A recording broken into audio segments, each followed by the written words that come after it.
Assalamualaikum warahmatullahi wabarakatuh. InsyaAllah pada hari ini kita akan mempelajari subjek pendidikan Islam tahun 5 bersama Ustazah Farhah Nabila binti Muhammad Khalil. Sebelum kita memulakan pelajaran, marilah sama-sama kita membacakan doa sebelum belajar. Bismillahirrahmanirrahim. Allahumma aftah alaina hikmataka wanshur alaina min khazaini rahmatika ya arhamar rahimin. Rabbi zidni ilman warzuqni fahman waj'alni minas salihin. Amin. Baiklah, InsyaAllah pada hari ini kita akan mempelajari tajuk di bawah bidang akidah, iaitu nama Allah Al-Malik dan Al-Hasib siri yang kedua. Objektif pembelajaran pada hari ini, kita akan dapat menyenaraikan kepentingan beriman dengan nama Allah Al-Malik dan Al-Hasib. Dan yang kedua, dapat membuktikan keimanan kepada nama Allah Al-Malik dan Al-Hasib melalui tindakan secara beradab dan istiqamah. Baik, kita pergi kepada yang pertama, kepentingan beriman dengan nama Allah Al-Malik. Jika kamu masih ingat, Al-Malik maksudnya Allah yang maha menguasai. Okey, kepentingan yang pertama, kenapa kita kena beriman dengan nama Allah Al-Malik? Okay, akan menjadikan kita individu yang akan berusaha menjadi manusia yang bersyukur dan meninggalkan sifat sombong. Kerana kita tahu Allah yang Al-Malik, Allah yang maha menguasai. Kenapa kita nak sombong? Sebab tidak ada dalam dunia ni milik kita. Semua hanyalah pinjaman Allah. Setiap kali dapat nikmat, kena ucap syukur Alhamdulillah dan menjauhi sifat daripada sifat sombong. Sekalipun kita ada duit yang banyak, kita jangan sombong. Kerana Rasulullah sallallahu alaihi wasallam bersabda, tidak akan masuk syurga orang yang ada di dalam dirinya seberat zarah dari sifat sombong. Zarah ni lagi kecil daripada kuman. Walaupun kecil sahaja, ada rasa sifat sombong itu, tidak akan masuk syurga. Okey, yang kedua, bila kita yakin, kita beriman pada Allah Al-Malik, menyedarkan kita bahawa kita hanyalah makhluk Allah yang lemah, yang sentiasa mengharapkan pertolongan Allah. Kerana Allah yang maha menguasai segala-galanya, jadi kita ni lemah, tak ada apa-apa, kita hanya mengharapkan pertolongan Allah. Seperti awak tengok dalam surah Al-Fatihah, Iyyaka na'budu wa iyyaka nasta'in. Kita baca setiap hari solat, hanya kepadamu kami menyembah dan hanya kepadamu kami memohon pertolongan. Mintalah apa saja pada Allah, mintalah pertolongan pada Allah saat kita susah, saat kita senang kita syukur, saat kita susah pun kita syukur kerana Allah beri ujian pada kita, kerana Allah sayangkan kita. Dan mintalah pertolongan pada Allah supaya membantu kita.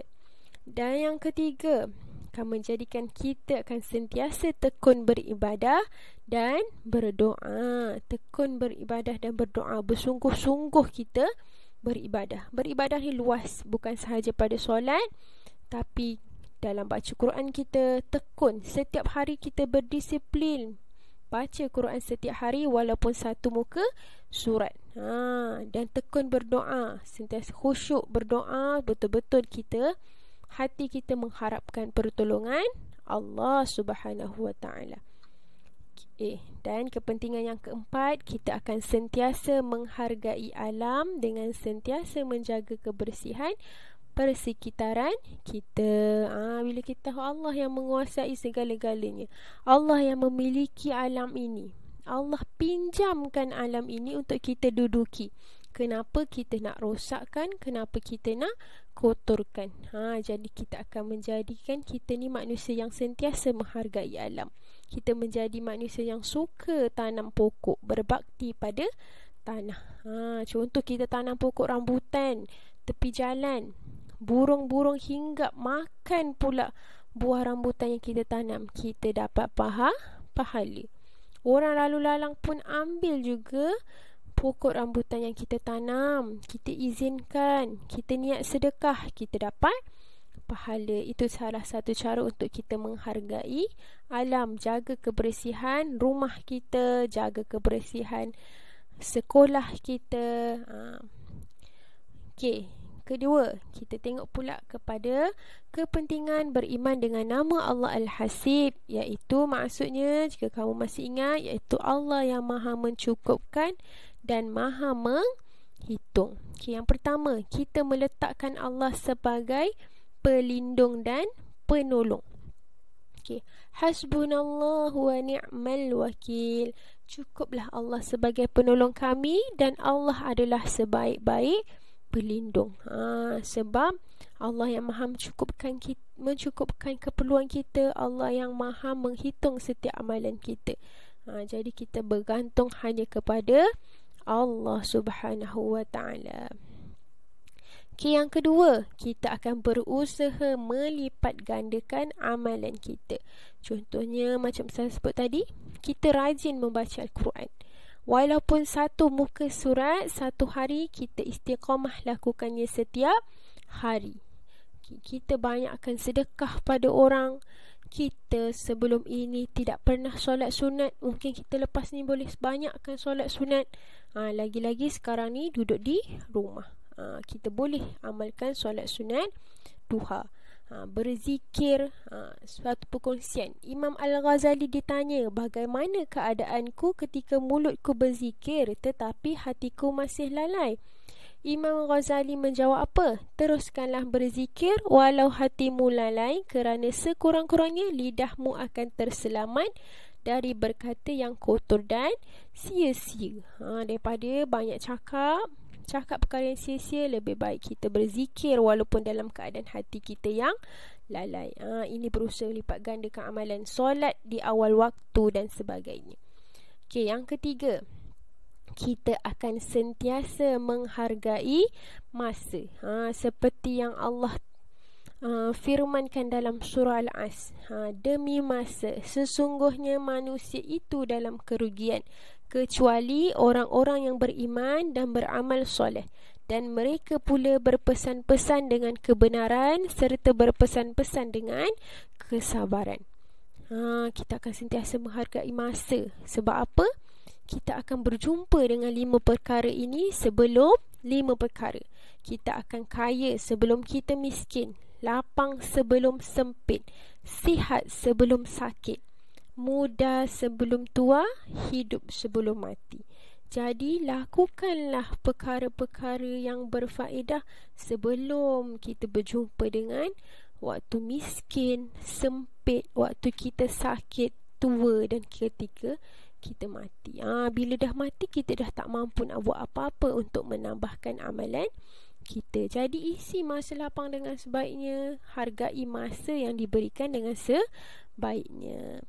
Okey, dan yang keempat, kita akan berusaha meninggalkan maksiat. Jangan biarkan hati tertutup dan terkunci dengan dosa sehingga kita tak rasa apa-apa bila kita melakukan dosa. Kita rasa biasa saja bila kita curi barang orang. Sebab hati kita dah hitam, hati kita dah terbiasa berbuat dosa. Bila kita rasa kita buat dosa, kita tinggi suara pada ibu ayah kita contohnya, kita cepat-cepat minta maaf dan beristighfar. Juga kalau kita pernah buat maksiat, pernah berbuat dosa, perbanyakkan bertaubat kepada Allah. Salah satu kita bertaubat, cara bertaubat adalah dengan kita beristighfar, insya-Allah. Contoh lain adalah kita berusaha meninggalkan maksiat, kita menjaga aurat kita dengan sempurna. Bagaimana aurat lelaki dan perempuan, kamu tahu, kita kena jaga dengan sebaik ini. Itu juga salah satu usaha kita untuk meninggalkan dosa dan maksiat. Itulah bukti kepentingan kenapa kita kena beriman dengan nama Allah Al-Hasib. Sebab semua itu, dosa-dosa yang kita lakukan, Allah akan hitung. Malaikat Raqib dan Atid akan catat setiap amalan. Oleh itu, jom kita usaha sama-sama menjadi mukmin yang lebih baik. Kerana seorang mukmin yang kuat lebih baik dan lebih disukai Allah daripada seorang mukmin yang lemah dalam segala kebaikan. Kita pilih, kita nak jadi seorang mukmin yang kuat ataupun seorang mukmin yang lemah. Kita nak lebih dicintai Allah atau sebaliknya. Jadi Ustazah sangat yakin anak-anak semua sentiasa berusaha untuk menjadi orang yang lebih baik pada setiap hari, insya-Allah. Okey, sekian saja pembelajaran kita pada hari ini. Jumpa lagi pada pembelajaran akan datang. Assalamualaikum.